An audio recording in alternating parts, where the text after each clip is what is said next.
2020, der Caravansalon in der Schweiz, in Bern.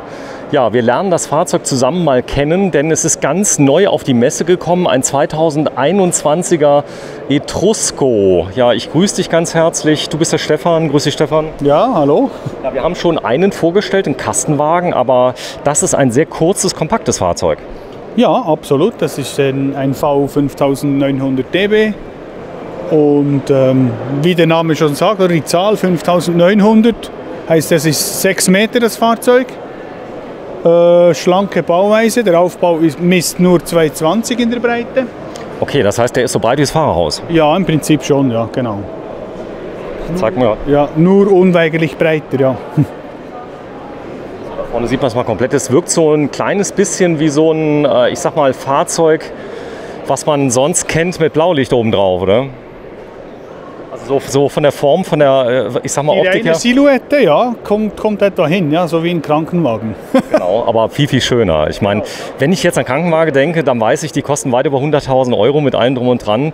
Aufbau ist holzfrei obendrauf? Nein, ist leider nicht holzfrei, das gibt es halt in dieser Preiskategorie noch nicht. Aber es lässt sich gut leben damit. Also. Ihr habt überhaupt kein Problem damit. Das heißt, muss man fairerweise sagen, das heißt, oben gibt es eine Dichtigkeit, die Kanten, die sind oben drüber. Das bedeutet konkret, das Wasser kann quasi nicht direkt reinfließen. Es gibt auch eine Garantie für die Dichtigkeit? Absolut, ja. Der Etrusco bietet aktuell 7 Jahre Dichtheitsgarantie. Okay, das heißt auch einmal im Jahr dann bei euch vorbei. Unter Einhaltung der jährlichen Kontrolle beim Händler, das ist so, genau, damit das alles eingetragen und kontrolliert werden kann. Und ja, wenn das, die Bauweise ist eigentlich die man schon immer kennt, 100 Jahre, keine Ahnung, jedenfalls schon ewig. Darum es ist nur eine Frage von der handwerklichen Geschicklichkeit der Italiener, ob sie das vernünftig zusammenbauen oder nicht. Die sind auf, die Schlösser? Ich frage mal so ketzerisch. Jetzt, nein, die sind geschlossen. Ach, hast du einen Schlüssel? Ja, kann ich holen. Ja, wenn du mal so lieb bist, dann gehe ich mal drum rum, zeig das Fahrzeug noch mal ein kleines bisschen, da holt man einen Schlüssel, dann gucken wir mal in die Klappen rein. Denn hier vorne ist der Thule Fahrradträger mit drauf für 3 Fahrräder und er hat eine ganze Schiene als Halterung mit dabei. Das ist eigentlich auch recht interessant. Da ist die Schiene, wo das Ganze festgemacht wird. Die dritte Bremsleuchte ist oben. Auch die Rückfahrkamera ist problemlos nachrüstbar. Ja, absolut. Das Kabel ist schon eingezogen eigentlich. Es fehlt nur hinten die Kamera und vorne das Display. Hinten, wenn es mal zum Aufprall kommt, alles ist modular aufgebaut. Das heißt, die kennen natürlich die Fahrer. Das sind so die typischen Stellen, die kaputt gehen können. Die gibt es einzeln zum Nachkaufen. Ja, natürlich, klar, absolut. Ja. Man sieht ja hier die Teile einzeln. Hinten nicht ein durchgehendes Stück, sondern 3 Teile. Ja, ist eigentlich servicefreundlich so. So, die Klappe ist auf, das ist der Stauraum. Ja, das ist jetzt natürlich bei der Länge entsprechend kurz. Das heißt, sicher gut genügend Platz für 2 Fahrräder. Genau, das sehen wir gleich auf der anderen Seite. Da ist es nämlich noch größer, die Klappe. Ja, genau. Und natürlich auch das viele Kleinzeugs. Genau, ihr habt jetzt hier von der Messe natürlich einiges drin zum Putzen und Co. Aber es passt viel rein. Ja, genug. Genug. Viel ist immer relativ, aber das ist der Gaskasten. Auch da viel Stauraum. Ja, und viele Prospekte, denn genau. Heute ist der erste Tag. Ja, logisch. 7.000 Personen dürfen kommen. Ist das okay für dich am Tag? Ja, die reine Stückzahl der Personen ist eigentlich nicht so wichtig. Natürlich für die Zukunft der Branche, ja, aber nicht für aktuell. Aktuell ist es natürlich, reicht mir weniger Leute, aber die sehr interessiert sind und kaufwillig. So. Genau, man muss nämlich die Karten vorher lösen. Man kann sie nicht direkt an der Kasse kaufen. Man sieht sogar online, wie stark es ausgebucht ist. Genau. Das erinnert mich so ein bisschen an den Europapark, wenn man irgendwo ansteht. Aber ich sag mal, die Leute, die kommen, das war jetzt in Düsseldorf so, da war es genauso. Die Händler waren total zufrieden, weil man hat weniger, ich sag mal, Schaukunden. Die kommen, man hat mehr Zeit für die. Ja, das ist genau das, habe ich auch gehört von Düsseldorf unter anderem. Und das erhoffe ich mir ja auch von Bern, ja, genau. So, hier hat man zum Beispiel eine Scheibe, die ist nicht so stark getönt. Das war nur gerade eben. Ja, genau. Die ist etwas weniger getönt, du hast recht, ja, genau. Ja, das war nämlich gerade eben, wir hatten nämlich, wo er gesagt hat, naja, die sind ja alle ganz schwarz getönt, die Italiener. Der da hinten ist ganz schwarz getönt.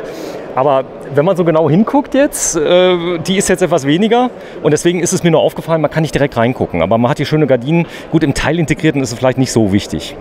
Ja, da würde ich auch behaupten. Ja, das ist so, genau. Das wird der Hauptgrund sein, weil ja doch oftmals die Wahl für Kastenwagen auch genommen wird, weil es eben unauffälliger sein soll.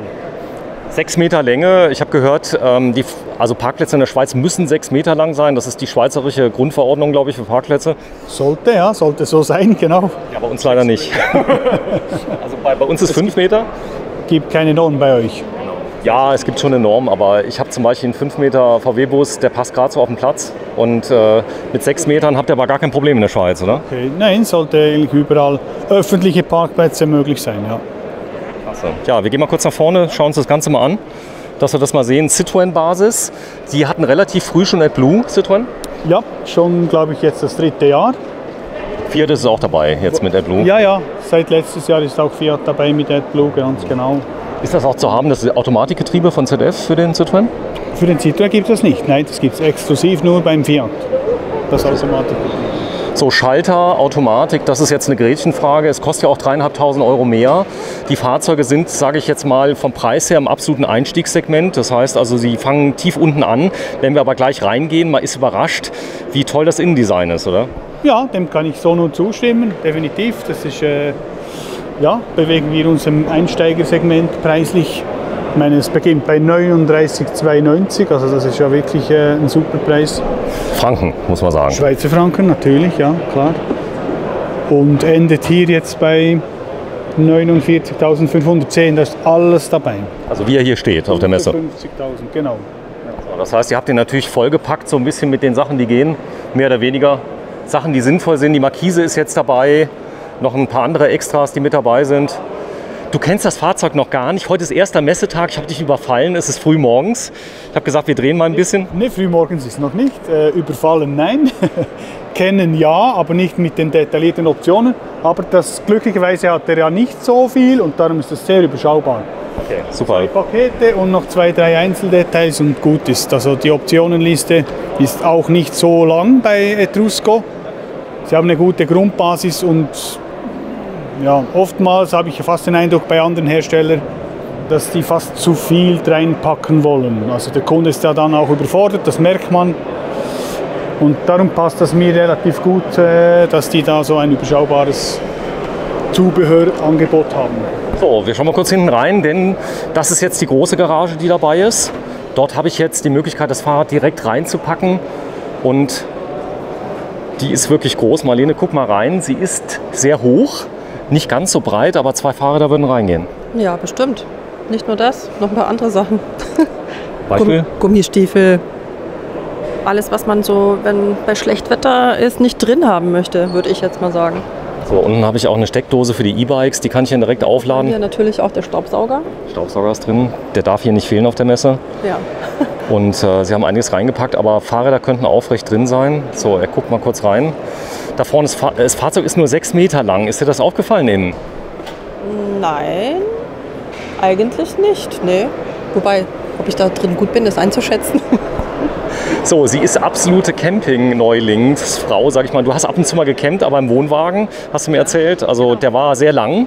Im Vergleich zum Wohnwagen sind Wohnmobile schon ein bisschen enger, oder? Ja, das ist natürlich alles sehr kompakt, vor allem weil vorne im vorderen Bereich noch das, wie sagt man dazu? Das was? Beschreib's einfach, wie du sagen möchtest. Ja, das hier. Der Fahrerraum. Danke. Der Fahrerraum noch ist. Genau. Sie ist auch studierte Medienwissenschaftlerin mit Abschluss. Und das Cockpit, das ist ja oft so Männersache, dass die sagen, wir wollen gerne fahren. Aber immer mehr Frauen entdecken auch das Fahren, muss man dazu sagen, die mit Freundinnen unterwegs sind. Vielleicht gehen wir einfach mal rein, beschreiben das mal. Der Einstieg ist sehr niedrig. Ich hab einen Tiefrahmen hier. Ist das ein Tiefrahmen, weißt du das? Nee, das ist der Standardrahmen. Das ist nicht der mit Heckantrieb. Ja, genau. Nein, Frontantrieb. Ja, klar. Gut, aber der Einstieg ist recht niedrig. Ja, das ist halt dank dem elektronischen oder elektrischen Einstiegstritt da. Ja. So, die Tür ist recht breit. Wenn du dich mal kurz in die Tür stellst, bitte. Kann man sehen, sie ist etwas breiter als bei vielen anderen, die ich gesehen habe. Das Fenster ist jetzt hier nicht drin. Ist es optional erhältlich? Nein, es gibt kein optionales Fenster.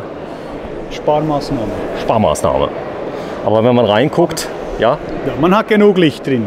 So, also das Fenster, ich meine, es ist, frage ich mich auch immer so, warum das zum Teil heiß gegessen wird, weil was will ich da? Ich habe ja keine Klingel und muss rausschauen, wer da vor der Tür steht. Ich kann ja links und rechts vorbeischauen, also ja. Schön. Das sehe ich auch. Eine massive Tür. Eine massive Tür. Stabil, ja. So, schauen wir mal, hier vorne ist direkt ein Fach für Schuhe zum Beispiel. Zum Beispiel, genau, das ist sehr, sehr praktisch, ja. Flipflops, was auch immer, Strandschlappen. Genau, es wird immer wärmer in der Schweiz, aber die Frage ist das Fahrzeug winterfest? Kann man es winterfest machen, also dass es nicht einfriert? Du sagst das richtig, winterfest machen, natürlich. So wie bei mit Abstand den meisten Fahrzeugen ist das so. Tauglich auf jeden Fall, man muss einfach die entsprechenden Maßnahmen treffen. So, das heißt, man kann zum Beispiel die Tanks nochmal bewärmen. Da gibt es eine elektrische Heizung für. Marlene, setz dich mal kurz rein, dass wir mal sehen, dass wir jetzt quasi face to face und jetzt haben wir mal die Möglichkeit, die Sitze mal zu drehen. Wenn du mal kurz reinkommst, bitte, Stefan, setz dich mal gerade auf den Beifahrersitz. Dann sieht man, das wäre jetzt ein mögliches Setup, wenn man mal kurz hält. Man kann den Sitz problemlos drehen. Genau, natürlich. Und auch, ich sehe gerade in der Höhe, ich kann studieren, ja, so ist schon unten, genau. Ah, so ist die Relax-Position, genau. Gemütlich. Da wäre jetzt der Fernseher quasi, das heißt also, der wird aber erst montiert, wenn der Kunde, ich sag mal, letztendlich das Fahrzeug kriegt, da wird das Navi eingebaut, der Fernseher. Genau, oder, also ja, sicher, hat ja noch nichts drin. Kunde kann noch wählen zwischen gar nichts, normales Standard, Eindien-Radio oder vielleicht doch ein Multimedia mit Doppeldien, Bildschirm und Rückfahrkamera und. Das Kabel zur Rückfahrkamera liegt schon? Das liegt schon, ja. Das liegt schon da, das heißt, man kann die Heckleuchte austauschen dann? Ja, genau, die wird ausgetauscht und gleich durch eine Kamera ersetzt. Ja. Optimal ist das Fahrzeug hier für 2 Personen oder alleine, muss man sagen. Es gibt ja viele, die auch reisen, alleine sind, aber mit 2 Personen optimal, oder? Sicher optimal mit oder für 2 Personen, absolut. Ich denke, und so ist auch im Katalog beschrieben, sie schreiben 2 bis 3, also eben die typische Situation, Kind, passt auf jeden Fall auch. So, hier vorne hat man noch einen kleinen Stuhl, der mit dabei ist, der übrigens ganz praktisch ist, wenn man reingeht. Kann man prima die Schuhe ausziehen dabei, kann sich da hinsetzen, kann die Schuhe noch nach außen so ein bisschen machen, hier die Schmutzmatte reinmachen. Es gibt ja noch die einen oder anderen, die nicht mehr so gut zu Fuß sind, die sich auch mal setzen müssen bei bestimmten Sachen. Da finde ich diesen kleinen Stuhl optimal und du kannst den Tisch nämlich auch verlängern. Das ist ein Riesenvorteil, sodass die Leute, die hier dran sind, nämlich auch die Möglichkeit haben, oder ich nehme an, man kann es. Ich gucke mal gerade unten drunter. Doch. Ja, kann man. Und da gibt es eine Einlegeplatte, glaube ich, hinten. So, zur Ehrenrettung, er hat wirklich gesagt, er kennt es noch nicht. Aber wir werden das jetzt mal machen. Ich habe es ja gewusst. Er hat es gewusst. So, dann kommt es etwas weiter raus. Genau. Und wie man jetzt hinten sieht, kann man den auch unten einhängen, damit es eben hier wie ein drittes Bett gibt. Ah. Über den Tisch mit dem zusammen. Und hier hat es auch nämlich auch den Auszug, oder? Genau. Ah, hier. So. Kommt der nach vorne. Der kommt runter. Und ein Polster drauf. Und dann habe ich das dritte Bett hier. Für das Kind zum Beispiel? Ja, zum Beispiel, genau. Ja. Okay. Oder falls mal einer allein schlafen möchte. Und dann noch hier und dann haben wir schon 4. Genau, denn hier vorne, ich zeige mal gerade ein kleines Detail, das fotografieren die Leute schon die ganze Zeit. Ihr habt nämlich hier im Kastenwagen ein tolles Bett drin. Ich zeige es mal gerade. Da ist es von campsleep.de ein ganz tolles Zweitbett, was ich einfach hier vorne in jeden Fiat Ducato einfach reinlegen kann. Und er hat es hier montiert und die Marlene hat sich draufgelegt. Am besten schaut ihr euch das Video von dem Fahrzeug auch mal an. So, ich gehe noch mal kurz rein, dass wir das Ganze sehen. Das ist praktisch so das Setup, wenn man geht. Die sind leicht zu drehen, die Sitze, wenn du den Fahrersitz mal kurz drehst. Sei mal so lieb. Ja, absolut. Also, am besten geht das immer, wenn man selber drin sitzt. So. So, das Gewicht hilft, oder? Spannend hin, genau. So, und dann muss ich immer ein bisschen nach vorne, ein bisschen die Rückenlehne sollte relativ gerade sein. Dann ziehe ich den kleinen Hebel. Zack. Und schon kann ich mich drehen. Voilà. So. Sehr schön. Und jetzt habt ihr quasi Face-to-Face. Genau, der ist nicht eingehängt, sehe ich gerade. So, das ist der Messebetrieb. So, genau. So, sehr schön. Wenn du dich noch mal hinsetzt, jetzt könnt ihr euch gegenübersetzen. Du hast oben drüber noch ein Fach, Marlene. Mach mal bitte auf. Das ist tiefer, als ich dachte. So, da ist noch ein Einlegeboden mit drin. Das heißt, den könnte ich auch noch reinmachen. Hier ist der Fernsehanschluss mit drin. Hier 12 Volt und Antennenanschluss. Und ein großer Spiegel. Das ist euch auch ganz gut, Marlene. Guck mal. Ja, natürlich. Den wir einmal testen. Denn Schon direkt als erstes gesehen, als ich reinkam. Spiegel ist wichtig. Das heißt, wenn er etwas weiter zurück ist, du würdest dich sehen komplett. Guck mal. Ja, ich kann mich sehen. Oh, jetzt habe ich was ausgemacht. Moment. So. Ich kann mich sehen. Die Küche, Marlene. Ja. Wenn du die mal, du hast sie vorhin noch nicht gesehen, oder? Nein, gar nicht. Du bist 1 Meter und 72 bin ich groß. man kommt gut dran. Ja. Also ich komme ohne weiteres dran, ja. Ich denke mal, jemand, der noch etwas kleiner ist, auch. Der Vorteil ist, dass sie nach oben öffnen. Das heißt, du kannst sie während des Kochvorgangs auch auflassen. Ja. Das also, man kommt auch drum rum, sie sind nicht im Weg. Das Kochfeld. Ja. Kochfeld mit 3 Platten. Spüle. Dann haben wir hier unten noch den Kühlschrank mit kleinem Gefrierfach.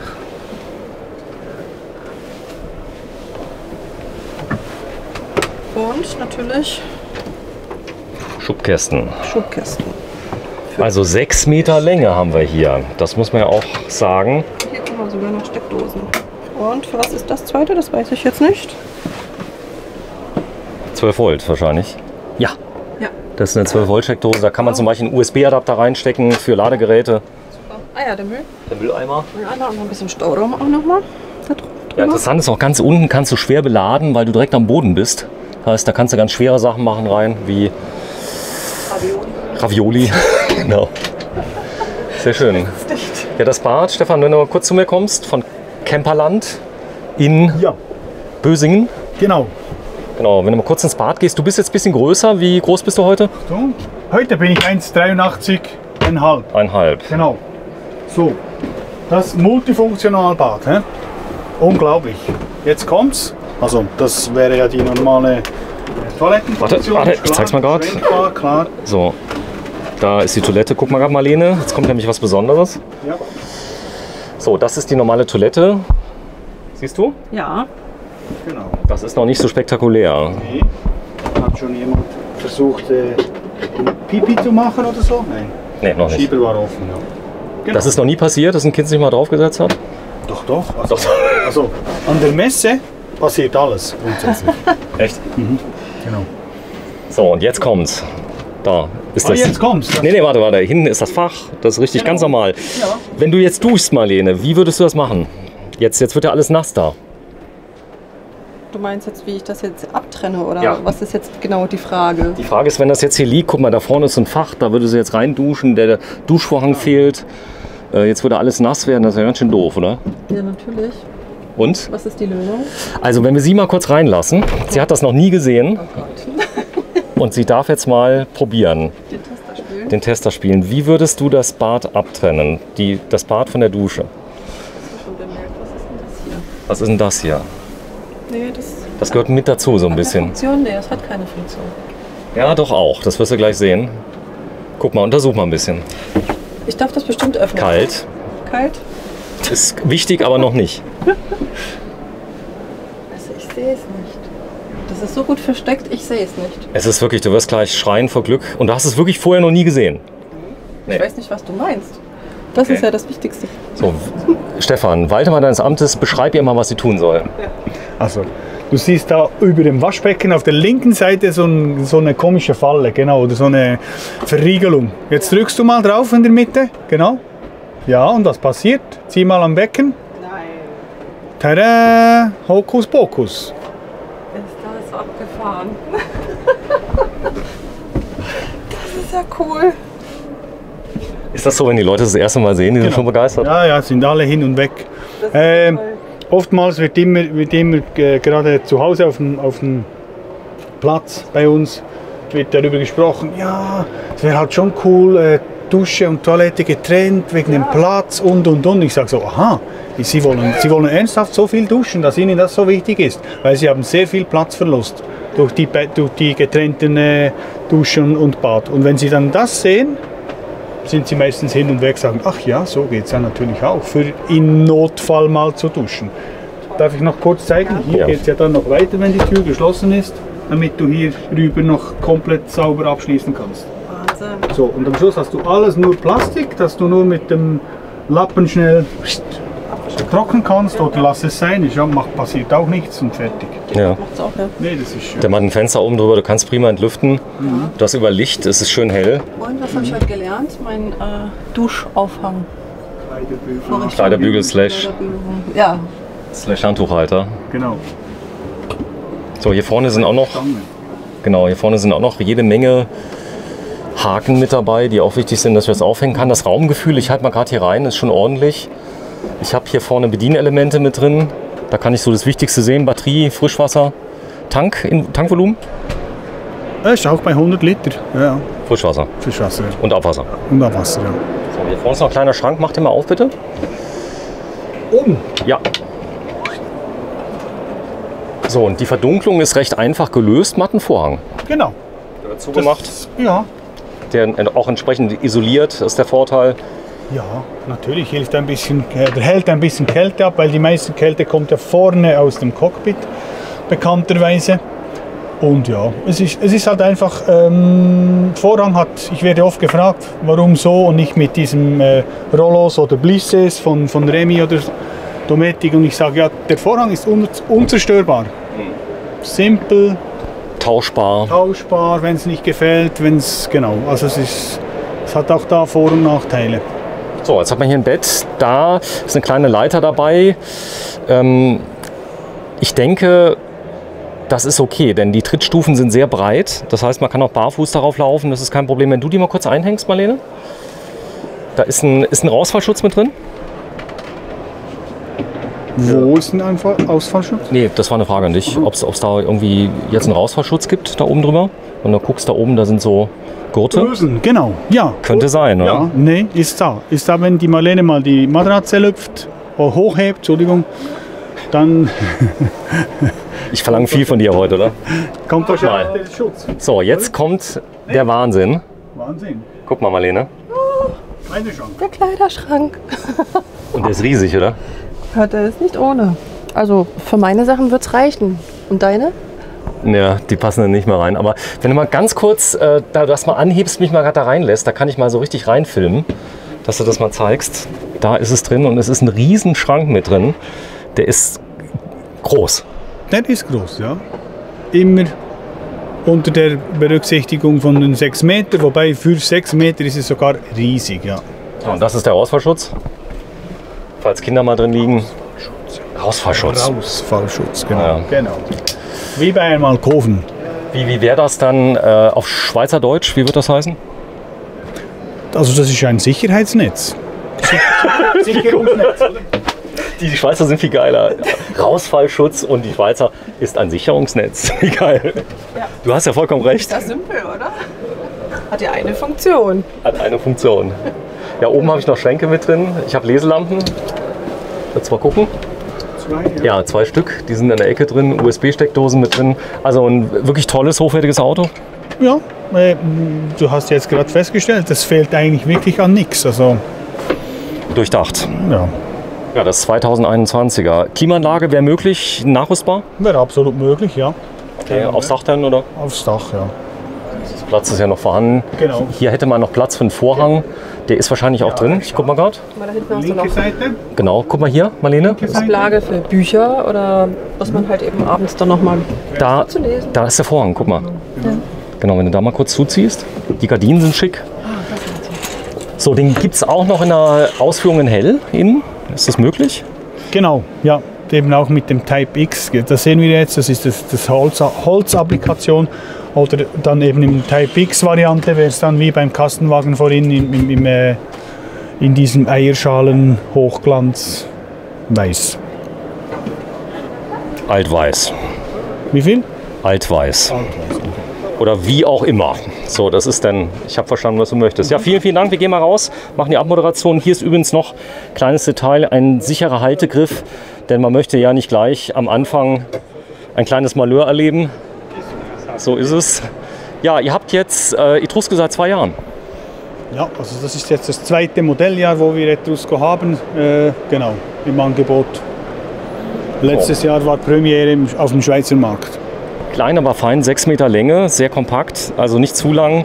Du weißt ja, mit 8 Metern, demnächst 9 Meter und 20, da kommst du nicht mehr in jeden Platz rein, aber hier sehr wahrscheinlich. Auf jeden Fall. Und ich denke mal auch in jede Garage, also sprich auch Parkhaus, oder? Parkhaus wird schwieriger, oder? Wird schwierig, ja, genau. Mit 2,71 kommst du nirgends mehr rein. Nein. Es gibt ja auch gemeinerweise viele Parkplätze, die eine Schranke haben. Gibt es auch, ja. So, also Preis, wie hier steht, 49.510 Schweizer Franken. Da ist die Mehrwertsteuer mit drin in der Schweiz? Alles drin. Die ist wie hoch, die Mehrwertsteuer in der Schweiz? 7,7. 7,7? Ja. Krass, wir haben 16 im Moment, demnächst 19 wieder. Aber im Moment 7,7 ist die Mehrwertsteuer und beim Import kommt noch die Fahrzeugsteuer von 4% dazu. Aha, das heißt, wenn es jemand kauft, zum Beispiel in Deutschland, zahlt er 11. Genau. Okay, das heißt, er zahlt einen Zoll quasi. Ja, richtig. Ja. Ja, Camperland, komm, ich zeig mal gerade dein Logo, wenn du so nett warst, uns das zu zeigen. Wir haben auch kein Geld bekommen von dir, wir haben das freiwillig gemacht. Trotzdem müssen wir sagen, wenn jemand schon so viel Zeit opfert auf der Messe, du hättest in der Zeit jetzt schon 5 Fahrzeuge verkaufen können. Ist das hier eine Verkaufsmesse?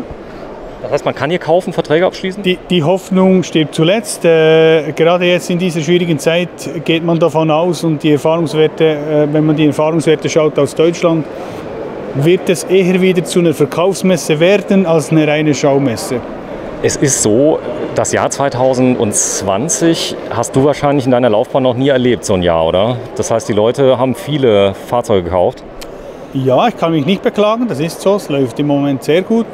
Der Trend ist da, respektive es ist angekommen bei jedem Mann und Frau, denke ich. Ja, mit dem eigenen Reisemobil oder Wohnwagen habe ich mein Zuhause dabei und nicht im Hotelzimmer oder was auch immer. Und ja, so ein Jahr habe ich noch nie erlebt, wie wahrscheinlich die meisten Leute. Also. Ja. Wenn du mal unseren Zuschauern aus der Schweiz mal eine Abmoderation, eine kurze gibst auf Schweizerdeutsch, ja, weil wenn wir schon in Bern sind, ja, und du hast eben gesagt, soll ich denn auch, es gibt wahrscheinlich in der Schweiz viele verschiedene Dialekte auf Schweizerdeutsch? Ja, natürlich gibt es sehr viele verschiedene. Und dein Dialekt ist welcher? Berndeutsch. Berndeutsch. Ja, genau. Genau, wenn du jetzt mal sagst... Hauptstadt. Hauptstadt? Ja, hier sind wir in der Hauptstadt. Ja. Der Hauptstadt der Schweiz? Genau. Ja. Ich habe ja keine Ahnung, ja, aber das gibt jetzt viele Kommentare wieder. Aber ich habe eins gemerkt, die Schweizer sind unglaublich nett, sind sehr freundlich. Also wenn man Schweizern begegnet auf dem Stellplatz in Deutschland, die Schweizer fahren gern nach Deutschland, ich habe mich mit vielen Schweizern unterhalten. Ist so. Ja. Und sie sind viel netter als ihr Ruf. Also zumindest hat man gesagt, ja, die Schweizer, die Deutschen immer so ein bisschen, aber das stimmt gar nicht. Also die ich kennengelernt habe, waren sehr nett. Also ich kenne auch den Ruf der Schweizer nicht im Ausland. Ja. Oder wenn, dann höchstens, ja, die sind gemütlich, langsam, weiß ich nicht. Die haben viel Geld. Genau, Kohle sowieso, ohne Ende. Von nichts kommt nichts. Ja, das ist so. Ja. Alles klar. Stefan, vielleicht 1, 2 Worte auf Schweizerdeutsch, 1, 2 Sätze, kurze? Ja, also Messebesucher oder allgemein? Allgemein, ist egal. Ja, also liebe Camping-Community von der Schweiz, es hat mich gefreut, dass ich das Interview machen durfte und meine Fahrzeuge vorstellen. Und ihr seid selbstverständlich jederzeit herzlich willkommen in Bösingen. Ich habe kein Wort verstanden, ungefähr die Hälfte, aber es war super. Ich danke dir, Stefan, ich danke dir, Marlene, und danke für die Tipps. Ja, du hast Medienwissenschaften studiert, wir gehen heute mal zum Thema Camping über. Kannst du mittlerweile die Leute verstehen, du bist ja auch mit auf dem Stellplatz, dass die gerne campen? Ja, auf jeden Fall. Man ist frei, man kann tun, was man möchte, von A nach B fahren, wann man möchte. Man hat sein Zuhause dabei. Ja, danke schön, euch beiden. Tschüss.